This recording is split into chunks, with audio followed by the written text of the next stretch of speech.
जरा जास्तच प्रमाणाच्या बाहेर मला काही ना काही निमित्तामुळे बाहेर जावं लागतंय ना, आता असं तुम्हाला पण वाटतंय आणि ते मला स्वतःला सुद्धा तसंच वाटतंय.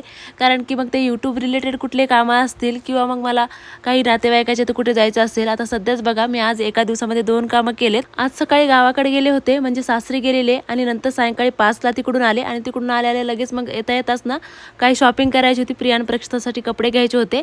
ऑनलाईन व्यवस्थित भेटत नाही, त्याच्यामुळे म्हणलं चला इथेच जाऊन घेऊया. आणि तुमचं पण साहजिकच आहे म्हणा, कारण की स्पेशल किंवा काहीतरी वेगळं किंवा युजफुल असे व्हिडिओ तुमच्यासोबत माझ्याच्याने शेअर करणं होत नाहीत. डेली व्लॉग म्हणजे डेली लाईफस्टाईल सध्या काय करते तेच तुम्हाला दाखवण्यात येते, त्याच्यामुळे तुम्हाला पण तसं वाटत असेल. पण काय करणार, सध्या लोडच तसा वाढला की काही करू शकत नाही मी त्याच्यासाठी. आणि यूट्यूब रिलेटेडसुद्धा मला कधी कधी बाहेर जावं लागतं, जसं की कुठलं लोकल मार्केटमध्ये एखादं प्रमोशन असेल त्यासाठी मी जात असते. सो त्याच्यामुळे तुम्ही पण थोडंसं समजून घ्या मला, की मी सारखंच बाहेर जाते असं काही नाही. आणि चला शॉपिंग केली आजची अशी छोटीशी, आणि येता येता लेकरांना मग इथे कॅफेमध्ये घेऊन आलो होतो.